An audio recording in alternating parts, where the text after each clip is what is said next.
we go through each of the panelists and just tell us what your topic is going to be in the breakout session, because I think that's it. I'm going to start with Susan because she's in my top left. Thank you so much, Lee. I'm so happy to be here. I will be talking about college essays, of course, because that's what I do, and the intersection of college essays and artificial intelligence, specifically chatbots, the latest and greatest. It's on everybody's mind. Kim, my partner, and I have been researching this and talking to admissions officers and asking them what their thoughts are, since they are the audience. So I will be sharing the questions that I have been receiving over the last couple of months. I'll be sharing what we've learned from admissions officers, and I'll be showing how by having a process, whatever your process is, and sticking to principles of ethical essay coaching, you don't have to be worried about this. And in fact, you don't need to ignore it. Nobody should ignore it, but it doesn't have to worry you. Hey all, my name is Reed Meyer. I'm the co-founder of Athletes to Athletes. And as the name probably describes, I'll be talking about college athletics, covering sort of the highlights of NCAA, NAIA athletics as a whole, hitting some of the high points, talking about common myths, talking about eligibility, discussing what a verbal offer versus a written offer looks like, our philosophies on proactive versus reactive recruiting, looking at some overviews of athletic timelines for kids. I'll be the first to admit that there's not a one-size-fits-all in the athletics realm, so I'm going to try and cover as much as I can from an oversight standpoint, and then really looking forward to answering questions and kind of diving into any specific questions folks might have. Everyone.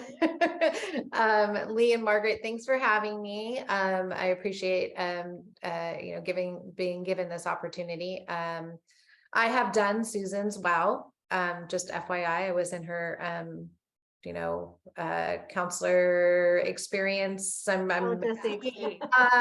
for those of you who don't have a process, I will tell you it's a great process, and once you do it, it's awesome.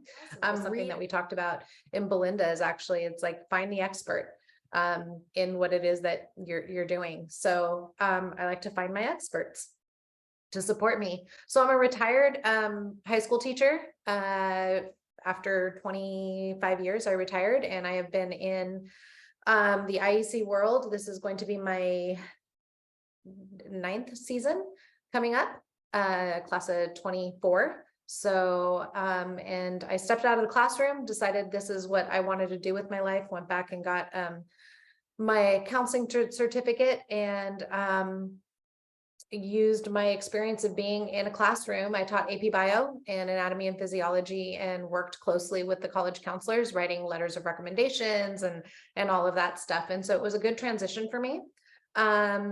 And when I stepped into this world, I quickly found out that IECs and school counselors, for some reason or another, don't like each other. And I was surprised about that. So I made it my mission in my practice and in the community that I live in, that it's a partnership. I can't do my job without them. I can't. And I need them.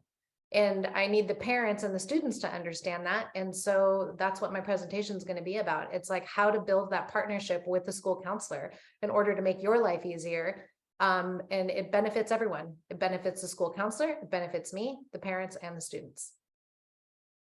So I'll be talking about social media's role in the current state of college admissions, how it plays both as a way to allow colleges to see students fit and how they might fit into that community, and also in our digital world, how to use social media to kind of work the enrollment management algorithms that over 1,000 schools have in place to assess likelihood to enroll and ability to pay.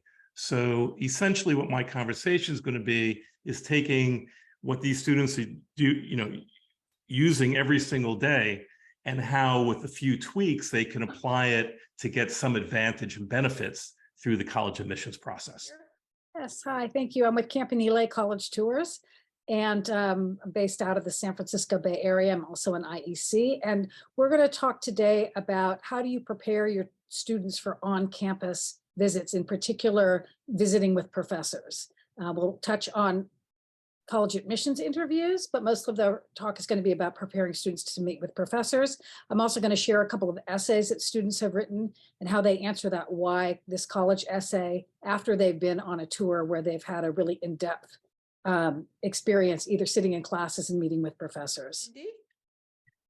Good afternoon, everybody. My name is Cindy McDonald. I am an educator and an entrepreneur. I'm also a producer. Many of you have attended my Friday forums where I get to interview experts and subject matters that are important to you and to the work that we do with our students.